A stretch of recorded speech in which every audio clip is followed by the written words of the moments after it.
마태복음 28장 18절부터 20절 말씀 보겠습니다.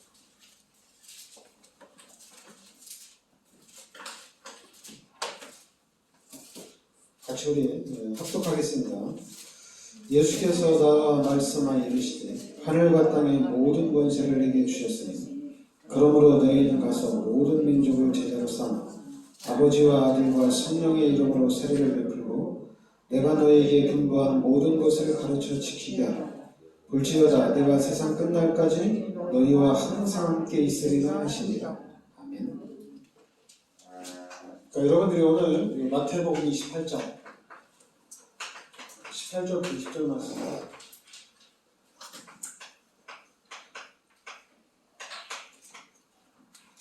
예수님이 부활하시고 난 이후에 제자들에게 또 마지막으로 준 메시지입니다. 예수께서 부활하시고 난 후에 준 메시지죠. 하늘과 땅의 모든 권세를 내게 주셨으니 그러므로 너희는 가서 모든 민족을 제자로 삼아 아버지와 아들과 성령의 이름으로 세례를 베풀고 내가 너희에게 분부한 모든 것을 가르쳐 지키게 하라.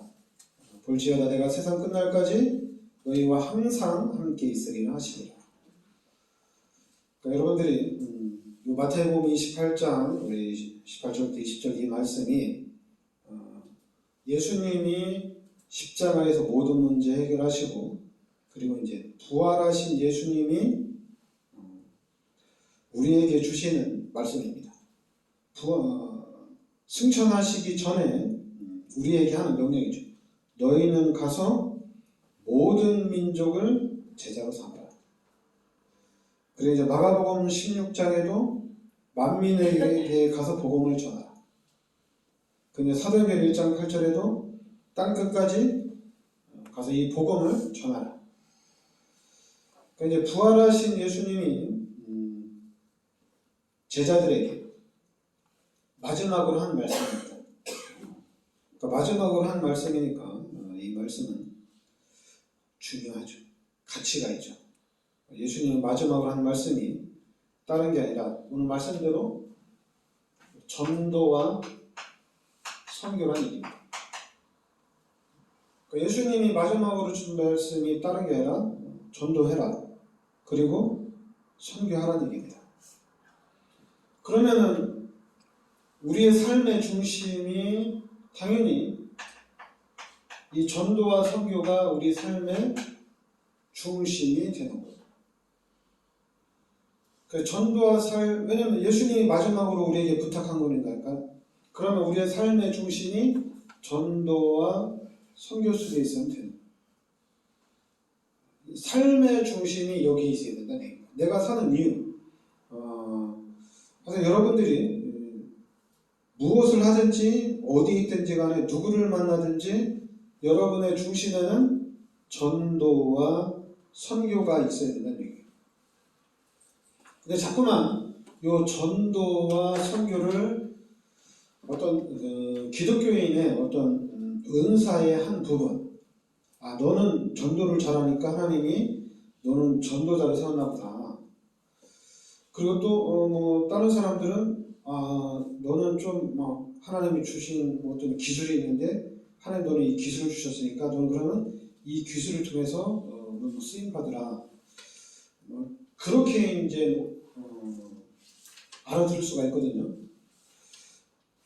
근데 그렇다면 예수님이 마지막으로 할 말은 아닌데 마지막으로 했다는 얘기는 전체를 대상으로 전체 모든 사람들이 이 속으로 들어가는 얘기죠. 그렇죠? 너희는 무엇을 하든지 전도와 선교 속에 있어라. 왜냐하면 여러분들이 구원을 좀 구원을 알면은 우리가 전도와 선교밖에 할 일이 없어요. 구원을 알면. 다행히 저는 조직신학적으로 신학적으로 이 구원에 대해서 좀 이해를 잘한 것 같아요. 그러니까 구원에 대해서 이해를 잘하다 보니까 당연히 전도와 선교가 전부 다예요. 삶의 목적이 바로 이게 전부 다입니다. 그러니까 무엇을 하든지 어떻게 하든지 전도와 선교하는. 그리고 이제 믿음이 있는 만큼 어떤 믿음이 있는 만큼 할 수 있는 거죠. 만약에 믿음이 좋다면은 이 부분에다가 올인을 하겠죠. 믿음이 있다면 올인을 하는 거죠. 이제 믿음이 좀 적다면 적은 만큼 전도와 선교에 헌신하면 되는 거니까요. 그러니까 여러분들이 그 말씀을 들으면서 여러분들이 은혜를 받으면서 포인트를 여기다 주는 거예요. 전도와 선교에. 그러니까 우리 교회도 전도와 선교에다 이렇게 포인트를 주는 겁니다. 전 성도들이 다. 그래서 왜냐하면 여러분들이 구원받았으면은 구원받지 못한 사람들을 살려야 되거든요. 그런데 구원받지 못한 사람들을 살리는데 우리가 역할을 해야 되는 거거든요. 우리 기독교인들이 전도와 선교에 대한 역할을 해야 된다는 얘기입니다. 불신자가 할 수 있는 건 아니잖아요. 불신자가 뭐 그럴 수 있죠. 불신자가 이제 뭐 권면하는 가운데 너 교회를 가든지 아니면 뭐 불교를 가든지 뭐 천주를 가든지 뭐 너도 하나 종교를 가져라. 종교를 가지면 뭐 사람이 좀 다르지 않겠느냐. 뭐 그렇게 권면할 수 있겠지만은 하여튼 여러분들 우리 예수 믿는 사람들은 전도와 선교를 위해서 살아야 된다는 얘기입니다. 그래서 여러분들이 뭐 나가서 전도를 하든 전도를 안 하든 우리의 목적은 전도와 선교. 기독교인 자체는 전도자다 그리고 선교사다 이렇게 살아야 된다는 얘기입니다. 그래서 이제 우리가 말씀을 들을 때 여러분들이 말씀을 들을 때 하나님께서 우리 인간을 창조하셨다. 어떻게 창조하셨느냐? 바로 창세기 1장 27절 28절. 하나님이 우리 인간만 하나님의 형상대로 창조하고 하나님이 우리 인간에게만 모든 축복을 다 주셨다는 얘기입니다. 이 땅에서 생육하고 번성하고 정복하고 다스리도록 이 땅의 모든 우주 만물을 다스릴 수 있는 그 축복을 하나님이 우리 인간에게 주셨다는 얘기예요. 그리고 하나님이 우리 인간에게 창세기 2장 17절 이 약속만 지키라는 얘기입니다. 그럼 아무 문제가 없어요. 그런데 우리 인간이 마귀의 유혹을 받고 하나님 앞에 죄를 짓게 됩니다. 그래서 이 죄로 인해서 하나님이 떠납니다. 이 사건이 엄청난 사건이에요. 이 창세기 3장의 사건이 지금도 우리에게 영향을 주고 있는 거예요. 솔직히 영향을 주면 안 되는데 그렇게 됐어요. 왜냐하면 이 사건이 일어난 이후에 하나님이 창세기 3장 15절에 그리스도를 이 땅에 보내주셔서 해결책 모든 문제를 다 끝내주셨어요. 그러니까 그리스도를 이 땅에 보내주셔서 모든 문제를 해결해 주셨다는 얘기입니다. 그러면 이제 우리는 그리스도를 통해서 해결받고 여러분들이 이제 하나님의 자녀잖아요.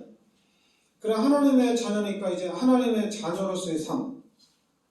고린도전서 3장 16절에 하나님이 함께하는 이 삶을 살면은 문제가 없는 거예요.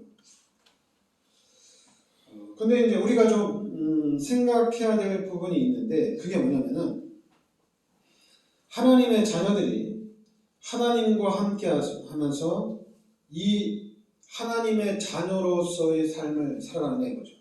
이제 하나님의 자녀로서의 삶을 살아가는데 어떤 삶을 살아가느냐? 바로 하나님과 함께하는 삶을 살고 있느냐 이거예요. 그러니까 저는 기독교인들한테 가장 중요한 게 이 임마누엘이거든요. 하나님이 지금 우리와 함께 하시잖아요. 하나님이 함께 하시잖아요. 그럼 하나님이 우리와 함께 하신다면 하나님이 나와 늘 함께 하신다면 아무것도 문제가 안 되잖아요. 성령으로 내 마음속에 그리고 예수 그리스도를 우리가 영접하고 하나님의 자녀가 됐으니까. 그러면 이제 예수님이 나와 함께 하시는 거잖아요. 하나님이 여러분과 함께 하시는 거예요. 그럼 하나님이 여러분과 함께 하시면은 우리가 창세기 1장 27절 28절의 삶을 당연히 사는 거죠. 하나님이 함께 하시니까. 근데 이제 이거 요한복음 8장 44절 마귀의 자녀, 로마서 3장 23절 죄인의 자녀, 죄인이고 마귀의 자녀. 이 삶이 있다는 얘기입니다. 이 삶이 죄인 된 삶, 마귀의 자녀의 삶이 있어요. 그래 이 삶이 구원받은 나에게는 영향이 미치면 안 되잖아요. 그죠? 그래서 이 부분으로 이 각인되고 뿌리 내리고 체질화된 게 있다는 얘기거든요. 이걸 이제 알아야 되거든요. 이 사탄이 마귀가 우리에게 귀신의 것으로 각인시키고 뿌리 내리고 체질화된다는 얘기예요. 그래서 이제 내가 하나님의 자녀가 돼서 하나님이 나와 함께 하셔서 이제 하나님의 능력을 누리는 삶을 살려고 하는데 요 각인되고 뿌리 내리고 체질화된 것 때문에 자꾸만 걸림돌이 된다는 얘기입니다.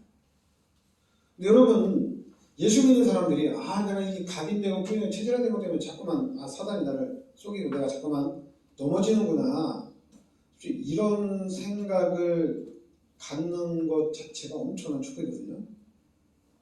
왜냐하면 솔직히 전에는 우리가 그런 생각을 안 했잖아요. 우리가 자꾸만 내가 왜 넘어지지? 내가 왜 잘 안 되지? 내가 왜 축복을 못 받지? 내가 뭘 잘못하고 있나? 나는 그럴 만한 그릇이 아닌가? 그렇게 생각했지. 요 각인되고 뿌리내리고 체질화된 것이 계속 막는다는 그렇게까지는 우리가 안 봤거든요. 근데 여러분들도 하나님의 자녀로서 이제 하나님이 함께하는 삶을 내가 살자. 내 남은 인생은 하나님과 함께 하나님의 능력을 누리는 삶이다. 그러면은 하나님의 능력으로 오늘을 살고 하나님의 능력으로 내일을 살고 하나님의 능력으로 1년을 산다면은 뭐가 문제겠어요? 그리고 또 이렇게 살기 위해서 하나님을 바라보고 하나님을 의지하고 하나님께 기도하면서 간다면은 뭐가 문제가 되겠어요? 아무것도 문제가 안 되죠. 말씀상으로는 문제가 안 되는 거예요. 근데 지금 상태로, 지금 여러분의 상태로 봤을 때는 늘 문제가 많죠. 늘 부딪히고.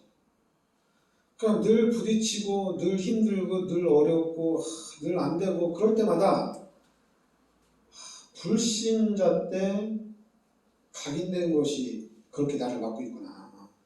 만약에 그렇다면은 내가 이제 하나님이 나와 함께 하시니까 내가 이제 하나님의 이 능력을 누려야 되겠다. 그래야 되잖아요. 그러니까 하나님의 능력을 누려야 되니까 그럼 어떻게 누려야 돼요? 다른 거 안 되죠. 각인을 시켜야 돼요. 각인. 그럼 각인을 시키는데 하나님의 말씀을 각인시켜야 됩니다. 말씀을 각인시켜야 돼요. 성경에 대한 많은 지식이 중요한 게 아니라 한 말씀이라도 여러분에게 각인이 시켜야 돼요. 요한복음 1장 12절 말씀이 여러분에게 각인되면은 이게 엄청난 능력입니다. 고린도전서 3장 16절까지 여러분에게 각인이 됐다. 이건 세상 반사 다 끝난 거예요. 왜냐면 제가 이 복음을 알기 전에는 저도 놀랐어요. 나에게 각인된 말씀이 없어요. 지식으로 아는 말씀은 있는데 이 각인된 말씀이 없는 거예요. 제가 깜짝 놀랐어요. 그런데 이제 복음을 알고 예배를 드리면서 은혜를 받으면서 말씀을 보니까 이제 말씀이 각인이 되는 거예요. 그리고 또 더 중요한 거, 이 복음이 각인이 되는 거예요. 그러니까 이게 엄청난 힘이 되는 거예요. 그러니까 하나님의 말씀이 각인되니까 내 체질은 아닌데 체질이 아닌데 나도 모르게 이 각인된 말씀이 나를 지탱해 준다는 얘기입니다. 이 각인된 말씀이 나를 잡아준다는 얘기예요. 그렇지 않으면은 내 기도를 안 해서 늘 사탄에게 속는구나. 내 신앙생활을 제대로 안 해서 내가 자꾸만 마귀에게 속는구나. 이런 얘기를 할 필요가 없다는 얘기예요. 그동안은 그런 얘기를 했지만 이제는 여러분들은 하나님의 자녀고 하나님이 함께 하시기 때문에 그럼 이제는 하나님의 자녀로서의 삶을 살아가면 되는 거예요. 그런데 이제 안 될 수도 있죠. 잘 모를 수도 있죠. 그래도 이제 하나님의 자녀로서의 삶을 살아가려고 힘쓰고 애쓰면 된다는 얘기입니다. 특히 이제 우리 교회는 더 좋은 게 뭐냐면은 여러분 이 그리스도가 누구냐면은 예수가 그리스도잖아요. 우리가 이제 마태복음 16장 16절에 예수가 그리스도라고 우리가 말씀을 선포하잖아요. 그러니까 우리 교회는 여러분들은 또 예수가 그리스도라고 이 말씀을 듣잖아요. 그러니까 복음을 들으면서 이제 이 말씀이 각인이 되어야 된다는 얘기입니다. 그러면 이제 달라지는 거죠. 그러니까 하나님의 말씀도 성구도 각인되면서 복음도 같이 각인이 돼요. 이런 부분에 이제 그래서 이런 부분으로 우리가 이제 답이 좀 나야 된다는 얘기입니다. 이런 부분으로 결론이 나야 된다는 얘기입니다. 취미가 있잖아요. 취미가 있는데 특히 이제 지금 한국 사람들은 골프 잘 치잖아요. 골프 치잖아요. 근데 골프 치는 사람은 골프를 치러 갈 때마다 재밌어요. 골프를 칠 때마다 기쁘고 즐겁고 행복해요. 또 골프 치러 가냐 이러면서 치러 가는 사람은 없어요. 그러니까 또 가냐 그런 사람은 없어요. 그러다 보니까 지금 한국 사람들 지금 골프 웬만한 사람은 골프를 다 치려고 하는데 골프가 그렇게 재밌으니까. 그리고 또 이제 저는 이제 골프는 안 하고 좀 낚시를 좀 해봤는데 낚시를 하는데 낚시를 하러 갈 때마다 기대가 돼요. 또 하면서도 재밌고 즐거워요. 지난주에 했는데 이번 또 낚시하러 가냐 이런 생각은 아니에요. 갈 때마다 좋아요. 갈 때마다 행복하고 그래요. 똑같거든요. 여러분들이 말씀을 들을 때 똑같은 말씀이다. 그러니까 지식적으로 들으면은 그냥 똑같은 말씀이에요. 근데 여러분들이 예배를 드리러 오면은 달라요. 요한복음 4장 24절에 예배를 드리러 오면은 달라요. 우리가 이제 교회에 와서 공부하러 온 게 아니잖아요. 이게. 내가 오늘 성경 공부하러 교회 간다. 이게 아니잖아요. 예배 드리러 온 거야. 하나님께 예배 드리고 하나님께 제사 드리러 온 거잖아요. 그러니까 좋은 거예요. 기쁜 거예요. 그리고 또 예배 드리러 와서 또 이렇게 말씀도 들으니까 또 더 좋은 거예요. 근데 만약 예배 드리러 왔는데 예배 드리다가 말씀을 듣는데 맨날 똑같은 거네. 또 찬양을 하는데도 맨날 똑같은 찬양밖에 안 하나? 이거는 예배를 드리러 온 게 아니에요. 예배를 드리러 왔다는 얘기는 제사를 드리러 왔다는 얘기는 일단 자세와 마음이 달라집니다. 왜냐하면 예배 드리러 온 거고 제사 드리러 온 거기 때문에 자세가 다른 거예요. 어떤 형식이라든가 찬양을 뭘 하든지 말씀이 어떻든지 그런 부분은 관심이 없다는 얘기예요. 그게 중요하지 않다는 얘기예요. 나 자신이 하나님을 만나러 왔다는 얘기입니다. 나 자신이 하나님께 예배드리고 하나님께 기도하고 하나님께 찬양하고 하나님의 말씀을 들으러 왔다는 얘기예요. 만약에 이제 사람이 하는 얘기를 들으러 왔으면 똑같은 얘기하면 내 다음 주에 가지 말자 이럴 거 아니죠. 그러니까 어떻게든지 사람들은 사람들을 상대할 때 내용을 항상 바꿔요. 내용을 바꾸지 않으면 재미없으니까 안 보잖아요. 재미없으니까 안 보거든요.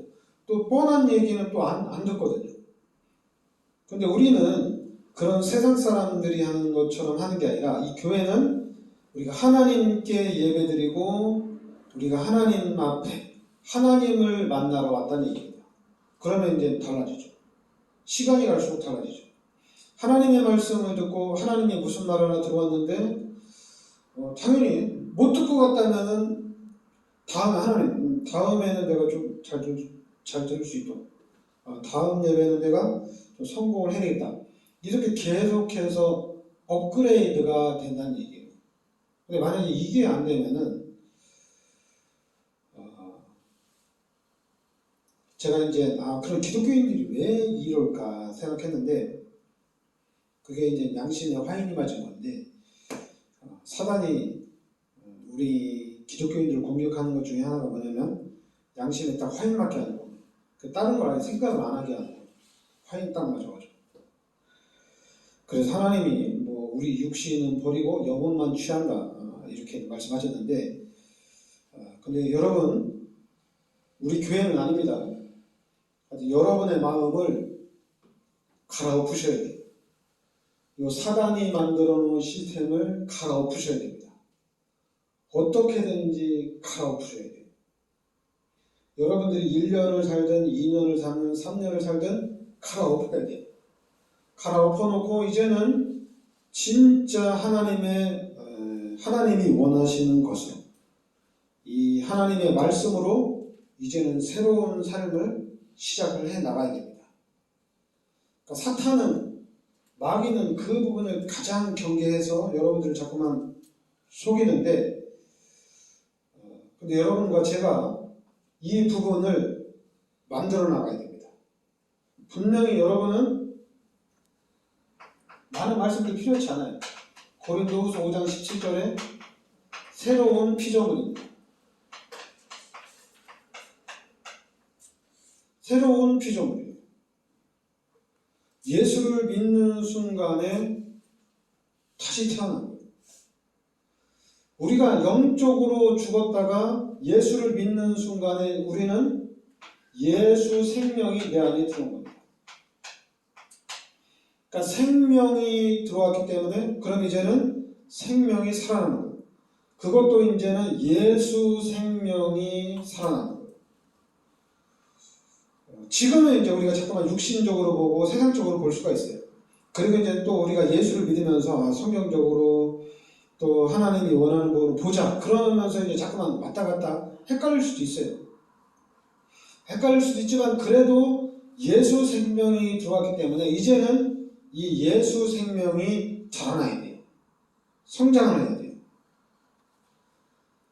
근데 이 마귀가 각인을 시켜놨는데 이게 엄청난 것 같아요. 사탄이 각인을 시켜놨는데 절대 안 받게 되고. 저도 이제 그래서 지금 현 시대에 기독교인들을 보면서 한국 교회가 유럽 교회처럼 미국 교회처럼 또 가고 있구나. 그렇다면 이 사실을 알고 있는 여러분과 제가 어떤 이 시대에 좀 증인으로 서야죠. 한국 교회가 유럽 교회나 미국 교회처럼 가면 안 되잖아요, 그죠? 한국 교회가 한국에 기독교가 들어와서 이렇게 부흥을 일으켰는데 그럼 다시 한번 여기서 우리가 부흥을 일으켜야죠. 그러니까 여러분과 제가 그 일을 할 수 있습니다. 다른 걸로 하면 안 되고 나와 함께 하시는 하나님이 하실 거예요. 그래서 여러분들이 자꾸만 의심이 되면은 히브리서 11장 이 말씀을 여러분들이 좀 묵상하시기 바랍니다. 그래서 여러분들이 믿음을 가지세요. 자꾸만 육신적으로 세상적으로 나는 된다 안 된다 이렇게 보지 마시고 여러분 마음속에 함께 하시는 그 하나님을 믿는 그 믿음을 여러분들이 가지시기 바랍니다. 그래서 하나님이 여러분들을 어떻게 쓰실지 믿으시기 바랍니다. 기도합시다. 하나님 은혜를 감사드립니다. 분명히 살아계신 하나님이 그리스도를 이 땅에 보내주셔서 십자가에서 모든 문제를 해결하시고 이제 부활하신 예수님이 지금 성령으로 우리 마음속에 함께 하심을 믿습니다. 하나님께서 우리 성도님들에게 한 주간 동안 그 모든 삶 속에 성령의 충만함으로 함께하여 주시다. 성령의 능력으로 역사하여 주시옵소서. 그래서 일주일간의 그 모든 삶이 하나님의 은혜 가운데 형통하게 하여 주시고 하나님께 감사와 찬양을 드리는 한 주간 되게 하여 주시옵소서. 예수 그리스도 이름으로 기도합나이다. 아멘.